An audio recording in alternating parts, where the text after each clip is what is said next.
오늘의 설교 제목은 하나님은 사랑이시다입니다. 여러분 예수님 사랑하시죠? 네, 아멘.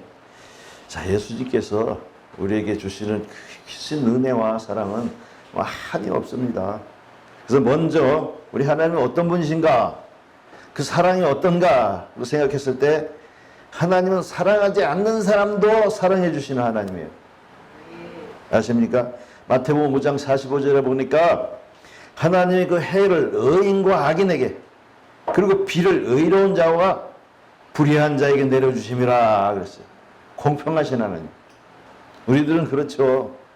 사랑하는 자는 사랑하고 미워하는 자는 미워하고, 그래서 미워하는 자는 안 주고 사랑하는 자는 좋은 걸 주고 나쁜 거는 미워하는 자 주고 이러잖아요. 네. 그렇지만 하나님은 비와 해를 똑같이 주신다라는 거예요. 공평하신 하나님이죠. 얼마나 공평하십니까?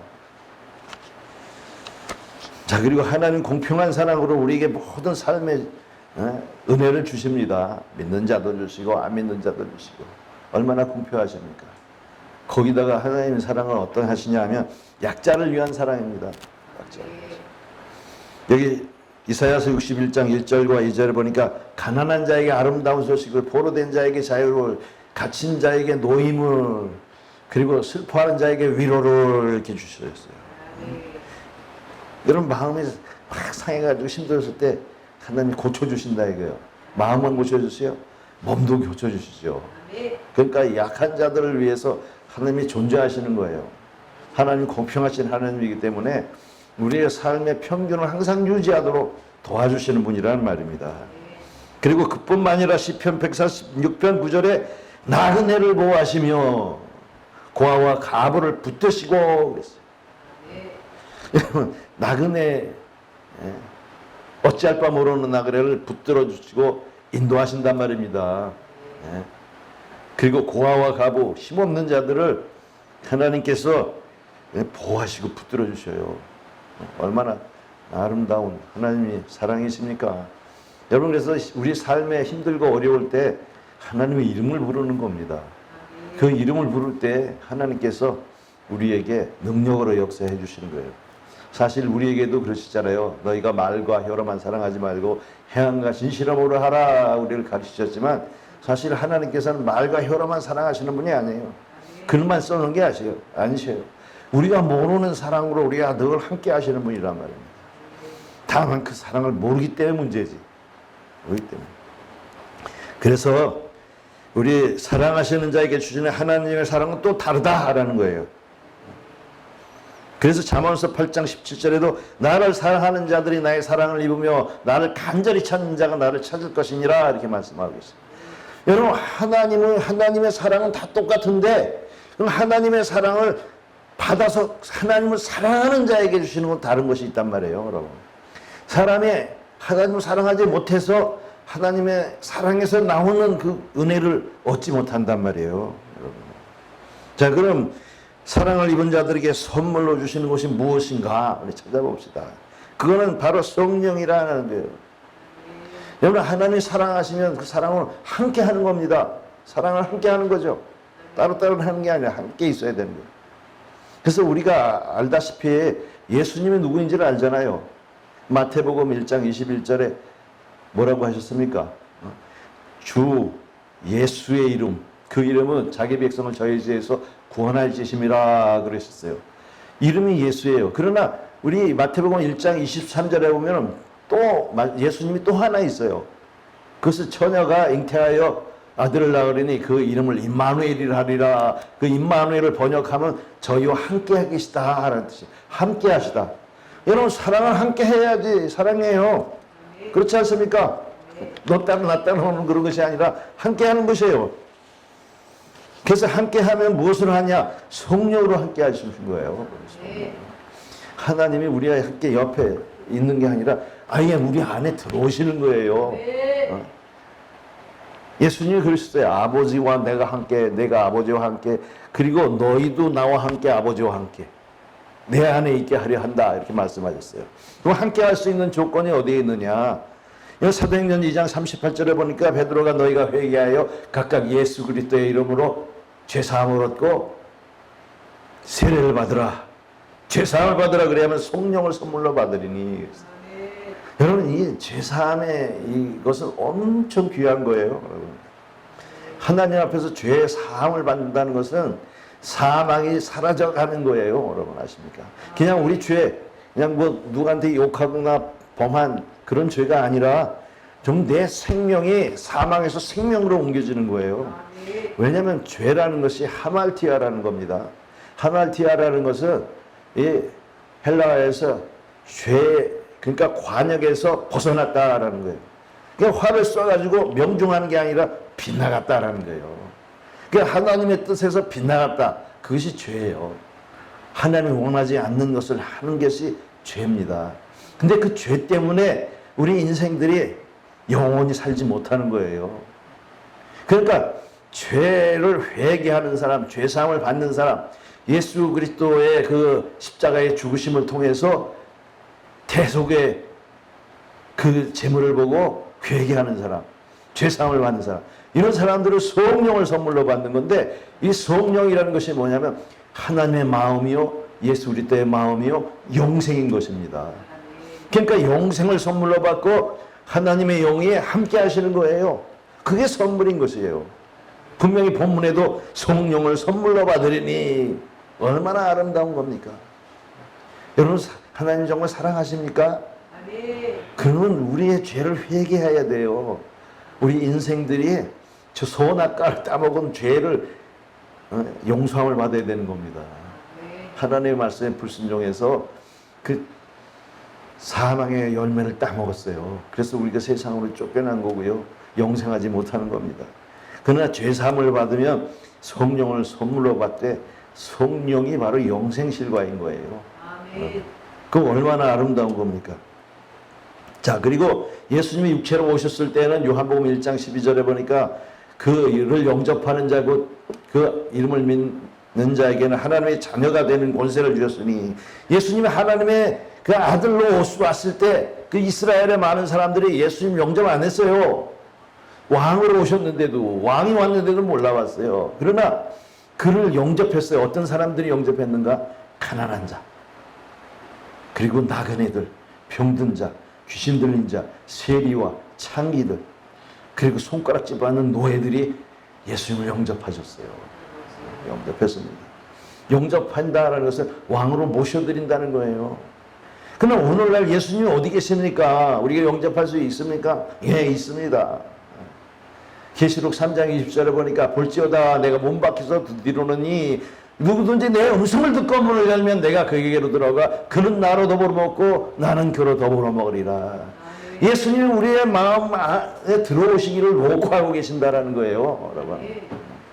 그럼 나는 마음을 열면 돼요. 주님, 이 죄인을 용서하시고 나와 함께 하여 주옵소서 하면 예수님이 그냥 영혼은 그냥 0.1초도 안 돼가지고 쏙 들어오는 거예요. 그러면 함께 하시는 거예요. 함께 뭐 하냐? 하나님의 일들에 대해서 가르치고 내 삶의 어두운 그늘을 밝게 해주시고 나의 모든 걱정과 모든 환난 속에서 나를 평안으로 그리고 믿음으로 담대하게 하신다는 거예요. 나와 함께 하신다는 거예요. 얼마나 좋습니까? 그 예수님의 영을 받아들이면 그게 바로 보혜사예요.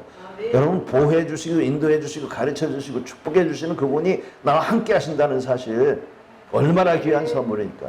이것이 바로 사랑에 기인한 거예요. 하나님이 우리를 사랑하시기 때문에 그 안에 들어오시는 겁니다. 근데 사랑을 모르는 사람들은 이걸 알지 못해요. 어떻게 하나님 우리 안에 들어오고 우리가 어떻게 하나님과 함께 할 수 있는가. 여러분은 하나님을 사랑하면 그렇게 됩니다. 예수님을 사랑하면 그렇게 됩니다. 그래서 오늘날은 정말 육체로 오신 분이 아니라 정말 말씀과 성령으로 오시는 그분을 우리가 영접해 드리는 거예요. 그러면 그게 함께 하는 것입니다. 다음에 또 하나가 있는데, 사랑에는 비밀이 있어요. 시크릿. 비밀이 있지 않습니까? 어떤 비밀이 있을까요? 사랑하는 사이에 비밀이 없습니까? 있어야죠. 어떤 비밀이 있습니까? 천국의 비밀이 있습니다. 마태복음 13장 11절에는 천국의 비밀을 아는 것이 너희에게는 허락되었으나 저희에게는 아니 되었나니. 저희가 누굽니까? 제자들이에요. 너희는 제자고 저희는 바리새인과 서기관들이었어요. 그럼 너희들 제자들에게는 비밀을 가르쳐 주시는 거예요. 천국의 비밀. 여러분 천국의 비밀 아십니까? 예? 제자가 되면 알 수 있어요. 그럼 제자가 되는 조건이 뭐냐? 예수님을 사랑함으로 따라가는 거예요. 누가복음 9장 24절에도 보면은 자 아무든지 나를 따라오려거든 자기를 부인하고 날마다 자기 십자가를 지고 나를 쫓을 것이니라 이렇게 말씀하셨어요. 예수님을 따라가려면 제자가 되려면 자기를 부인해야 되는 거예요. 자기 부인이 뭡니까? 나는 아는 거 없어요. 하나님 가르쳐 주세요. 예수님 가르쳐 주세요. 나는 배우겠습니다 하는 그런 사람. 겸손한 사람. 여러분 하나님께서는 교만한 자는 물리치시고 겸손한 자에게 은혜를 주시는 겁니다. 네. 겸손해져 가지고 자기를 부인해야 돼요. 나 아는 거 없어요. 그리고 쫓아가야지. 나 알아요 하고 쫓아가면 자격이 안 되는 거예요. 예수님한테 훈수 들면 안 되는 거예요. 그렇잖아요? 예수님이 하늘의 일, 천국의 일들을 말씀해 주시고 가르쳐 주실 때 예, 그렇습니다. 아멘 하고 받아들이는 사람.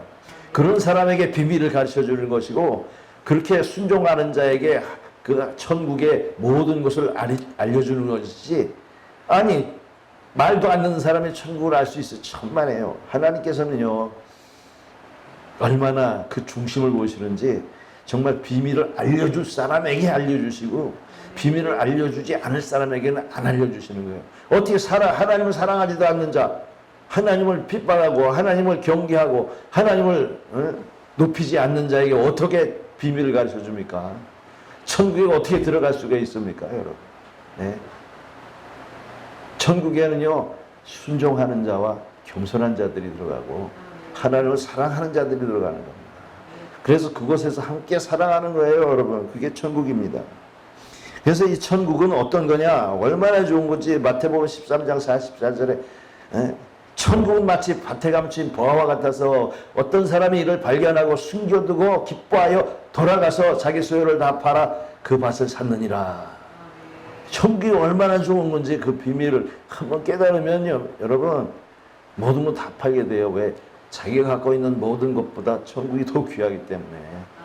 그래서 제자들이 예수님을 따랐던 거예요. 그물을 버리고 자녀를 버리고 본토 땅을 버리고 따라갔어요. 왜? 더 나은 것이기 때문에. 오늘날도 우리가 천국이 아닌 곳에도 모든 걸 다 올인하지 않습니까? 국가를 위해서 또 어떤 조의나 사상을 위해서 이데올로기를 위해서 자기의 삶을 다 바치고 자기 가진 것을 모두 다 투자하는 사람들이 있지만 이 천국 복음이야말로 이 천국에 감춰진 비밀이야말로 사람들을 구하는 것이요 힘있게 하는 것이요 기쁘게 하는 것이요 행복하게 하는 것이요 살리는 일이기 때문에 그 일에 아주 매진하는 것입니다. 그래서 사도 바울도 말하기를 자 나의 달려갈 길과 주 예수께 받은 사명 곧 하나님의 은혜의 복음을 전하는 일에는 나의 생명을 조금 더 귀한 것으로 여기지 아니하노라. 사도행전 20장 24절에 이렇게 말을 하고 있어요. 얼마나 귀한 건지 이 은혜의 복음이.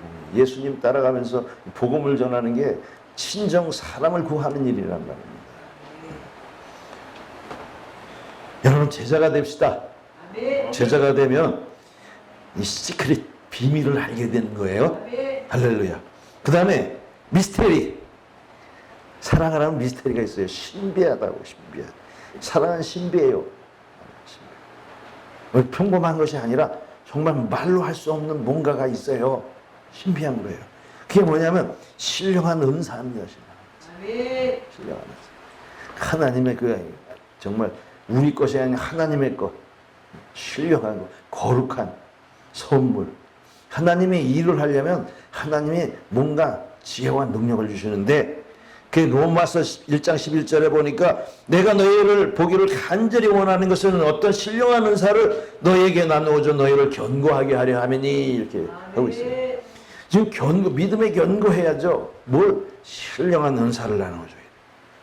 하나님이 주시는 성령 안에서의 은사는 어떤 것이 있냐면 지혜의 말씀, 지식의 말씀, 그리고 믿음, 그리고 능력 행함, 병 고치는 은사, 예언, 방언, 통역 그런 것을 주시고 또 여기 고린도전서 12장 31절에는 너희는 더욱 큰 은사를 사모하라.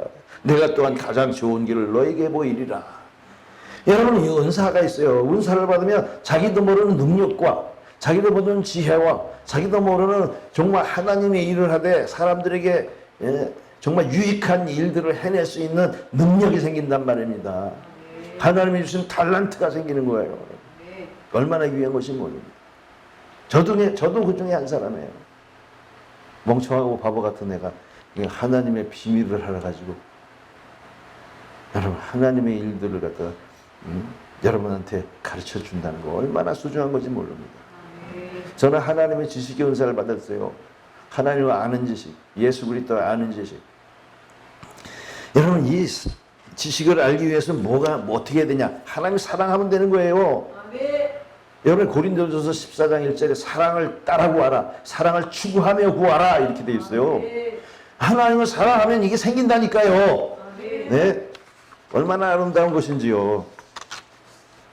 이런 은사들로 인해 가지고 우리가 신앙생활하는 게 기뻐지고 즐거워지는 거예요, 여러분. 내가 내 힘과 내 지혜로 하는 것이 아닙니다.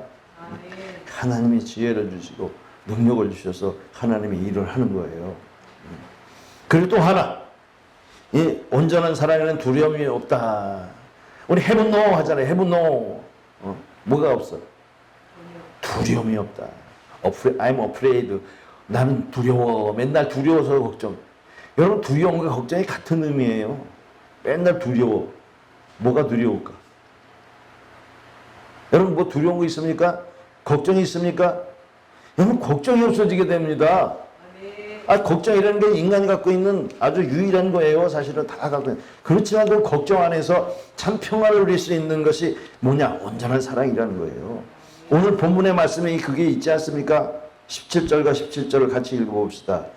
이로써 사랑이 우리에게 온전히 이루어진 것은 우리로 심판날에 담대함을 가지려 하려 함이니 사랑 안에 두려움이 없고 온전한 사랑의 두려움을 내어 쫓나니 라고 했어요. 여러분 우리 삶 가운데서도 걱정이 있지만 진정한 걱정은 우리가 죽어가지고 지옥에 빠질까?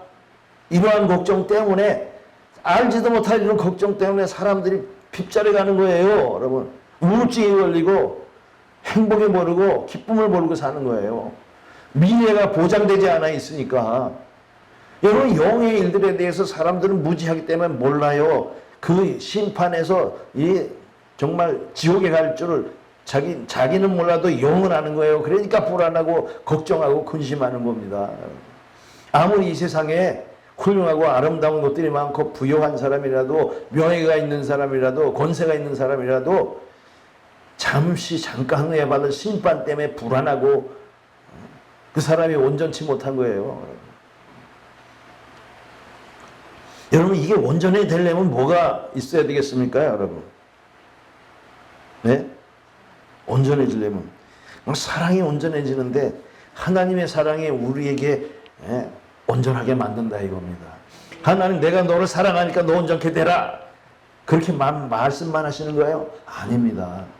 우리가 온전케 되기 위해서 사랑으로 온전케 되기 위해서 하나님께서는 우리에게 말씀을 주셨다라는 거예요. 그래서 디모데후서 3장 16, 17절에 보면 모든 성경은 하나님의 감동으로 된 것으로 교훈과 책망과 바르게 함과 의로 교육하게 유익하니 이는 하나님의 사람으로서 온전케 하려 하며. 아니 하나님의 사랑이 예수 안에 나타나가지고 예수님의 가르침이 우리에게 주어졌고 그 가르침이 우리를 온전케 하고 정말 사랑으로 담대하게 하는 것입니다. 여러분 말씀 가운데서 우리가 심판받지 않는 믿음이 생겨나는 거예요. 여러분 그게 걱정이 없어지는 거예요. 왜 걱정하냐고요? 왜 근심하냐고요? 기도하는 거예요, 여러분. 여러분 이 사랑에는 관계가 있어요. 대화가 있지 않습니까? 기도하는 거예요. 여러분 사랑하는 사이엔 대화가 있어야 하잖아요. 아주 은밀한 대화가 있어야 하잖아요. 둘만이 하는 대화. 그래서 예수님께서도 너희는 골방에서 기도하라. 은밀한 중에 보시는 아버지께서 갚으시리라. 은밀한 게 있어요. 하나님과 나 사이에. 하나님과 여러분 사이에 은밀한 기도가 통하는 겁니다, 여러분. 우리가 막 부르짖고 기도하고 주 예수여 할 수도 있지만 정말 보이지 않는 은밀한 곳에서 하나님이여 내 사정 아시지요? 내 아픔 아시지요? 내 고통 아시지요? 하시면 하나님께서 알아주시는 거예요. 들어주시는 거예요. 그게 이 하나님을 사랑하는 권리입니다, 여러분. 그리고 또 하나, 약속하신 것을 받는다. 프라미스. 여러분, 하나님이 우리에게 약속하시는 하나님이에요. 하나님이 약속의 하나님. 큰 약속이 뭐가 있겠습니까? 구약. 가나안 땅에 너희가 들어가서 살고 거기서 내가 왕이 되고 너희는 내 백성이 되리라 하는 그 구약. 그리고 새 약속. 저 영원한 새하늘과 새 땅이 바로 너희가 들어갈 땅이며 나는 그곳으로 너희를 인도한다 라는 신약이란 말입니다. 여러분 아십니까? 새하늘과 새 땅에 들어가게 한다는 게 신약이에요. 그게 천국이에요. 여러분 아십니까? 그래서 이 땅 가운데서도 우리를 인도하시는 거예요. 천국 배송으로서 우리가 거듭나면 들어가는 게 천국인데 거듭나면 바로 이 보이지 않는 성령 안에서 하나님께서 그 성령 안에서 우리를 이끌어 나가시는 거예요. 노아의 방주처럼. 그리고 어디까지? 저 영원한 새하늘과 새 땅까지 인도하시는 거예요. 그 약속하신 겁니다. 그래서 야고보서 2장 5절에 자기를 사랑하는 자들에게 약속하신 나라를 상속으로 받게 하려 함이라. 이렇게 상속받는 거예요. 우리 상속자가 되는 거예요. 약속하신 것. 하나님이 약속하신 것. 여러분 하나님이 여러분에게 뭐 약속하셨습니까? 예? 개인적으로 뭘 약속하셨어요? 하나님은요 약속하시는 하나님이에요. 하나님 내가 이것을 들어주시면 내가 지키겠나이다 하고 소원하잖아요. 그럼 반드시 들어주세요. 그럼 소원한 것은 반드시 또 갚아야 돼요. 여러분도 한번 소원해 보십시오. 그래서 소원을 이루어 보십시오. 여러분 소원을 이루는 사람들은요 안방에서도 나는 거예요. 예? 그 사람이 하나님 앞에서 약속한 것을 바로 지키는 사람이라면 하나님도 약속을 지키는 분이에요. 그런 사람들이 약속을 안 지키기 때문에 하나님이 알고서 그 약속을 못 얻게 하시는 겁니다. 여러분 하나님의 은혜를 얻으려면 약속을 지키는 사람이 되어야 됩니다. 사람과의 약속도 지켜야 되고 하나님과의 약속도 지켜야 돼요. 야고보서 1장 12절에도 자기를 사랑하는 자들에게 약속하신 생명의 면류관을 얻을 것이라 약속하신 영생에 들어간단 말입니다. 약속하세요. 여러분 하나님께서는요 언약의 하나님이에요. 그 언약의 제일 큰 게 바로 그 가나안 땅에 그 구약에 이스라엘 백성들이 들어가는 약속과 그리고 새로운 신약은 영생에 들어가는 약속이에요. 그렇지만 작은 약속들도 하셨어요. 누구든지 여러분과의 약속이 있어요. 여러분 사람마다 약속이 있는 겁니다. 근데 그 사랑하지 않기 때문에 약속이 있는 줄 모르는 거예요. 여러분 아십니까? 사랑하는 가운데서는 반드시 약속을 지키는 겁니다. 약속이 뭡니까? 네? 반드시 지켜야 될 것. 하나님은 반드시 지키는 분이에요. 민수기 23장 19절에 보니까 하나님이 인생이 아니시니 시건치 아니하시고 인자가 아니시니 후회가 없으시도다. 어찌 그 하신 말씀을 행치 않으시며 하신 말씀을 실행치 않으시랴. 하나님은 우리와 약속하시면 반드시 지키는 거예요. 반드시 지키는.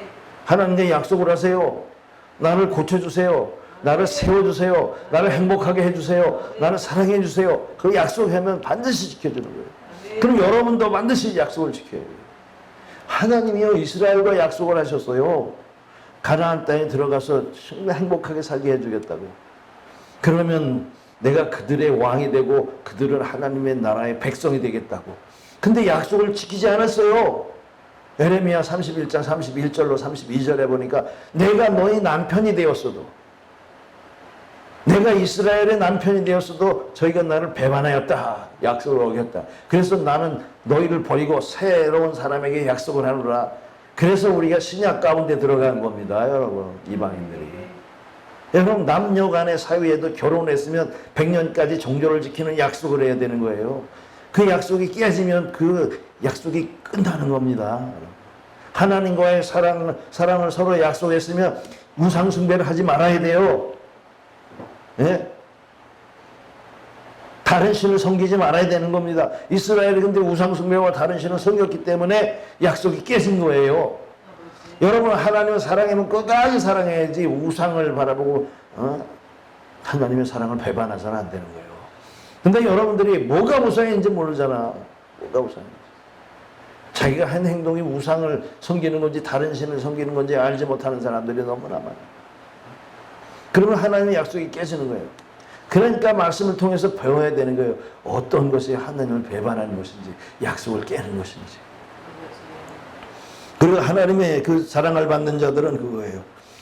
로마서 8장 28절에 보면 하나님을 사랑하는 자, 곧 뜻대로 그 부르심을 입은 자들에게는 모든 것이 합력하여 선을 이루는 것이니라. 선을 이룬다. 모든 것이 합력하여 선을 이룬다. 여러분, 이것은 어떤 사람들은 오해를 해요. 나 하나님이 모든 것을 나를 도와서 그냥 모든 것을 다 해주시겠지. 내가 부자가 되겠지. 성공하겠지. 내가 귀한 자가 되겠지. 당연히 귀한 자죠. 성공하는 자죠. 사랑받은 축복받은 자죠. 그러나 세상에 그런 복이 아닙니다. 합력해서 선을 이룬다는 것은 모든 진짜 이 사건들 모든 일들 속에서 하나님의 합력해서 그 사람을 온전히 해서 영원한 천국의 영생에 들어간다는 뜻입니다. 여러분, 모든 것에 합력해서 선을 이룬다는 것은 그 사람이 완전한 사람으로서 성장해서 알곡이 되어 새하늘과 새 땅에 들어가기까지 합력하신다는 거예요. 여러분, 아십니까? 어떤 사람들은 세상에 썩어질 것으로 하나님이 합력하시는 거 그거 아니에요. 여러분, 사랑하는 자는 채찍질 하시는 거예요. 여러분. 하나님 앞에 나오라고 채찍질 하세요. 그게 하나님의 손이에요. 여기 왜 오셨습니까, 여러분? 하나님 사랑 때문에 나오셔야 됩니다. 하나님을 사랑하는 마음으로, 하나님의 사랑을 받는 마음으로 나오셔야 되는 거예요. 그러면 어떻습니까? 우리가 하나님을 사랑해야 되지 않습니까? 우리가 어떻게 사랑해야 됩니까, 여러분? 첫째가 하나님 사랑이에요. 마음을 다하고 뜻을 다하고 목숨을 다하여 내가 하나님을 사랑하라. 이게 사랑이고요. 두 번째 사랑은 이웃 사랑을 해야 돼요. 내 이웃을 내 몸과 같이 사랑하라. 그런 사람은 하나님을 사랑하는 거고 사랑받을 조건이 되는 겁니다. 그래서 요한복음 14장 21절에 나의 계명을 가지고 지키는 자라야 나를 사랑하는 자니 나를 사랑하는 자는 내 아버지께 사랑을 받을 것이요 나도 그를 사랑하여 그에게 나를 나타내리라. 여러분, 계명이 뭐예요? 하나님을 사랑하는 것과 이웃 사랑하는 게 이 계명입니다. 계명을 지키는 자는 하나님을 사랑하는 거예요. 하나님을 사랑하는 자는 하나님 사랑을 받는 거예요. 바로 그런 사람들이 정말 하나님의 사랑의 은혜와 여기 비밀한 것, 또 신비한 것, 아름다운 것들 다 받는 겁니다. 그리고 또한 오늘 요한일서 4장 19절에도 그렇게 되어 있어요. 우리가 하나님을 사랑한 것이 아니라 하나님이 우리를 사랑하셨다는 거예요. 하나님이 먼저 우리를 사랑해서 예수님을 주셨다는 거예요. 그러니까 예수님이 죄인들을 위해서 십자가에 달려 찢기우고 피 흘리신 것을 보는 자는 하나님의 사랑을 보는 겁니다. 하나님의 사랑이 거기에 있어요. 그래서 요한일서 4장 11절에도 사랑하는 자들아 하나님이 우리를 이렇게 사랑하셨으니 우리가 서로 사랑하는 것이 마땅하도다 이렇게 되었습니다. 우리 하나님을 사랑하고 우리 서로 사랑합시다.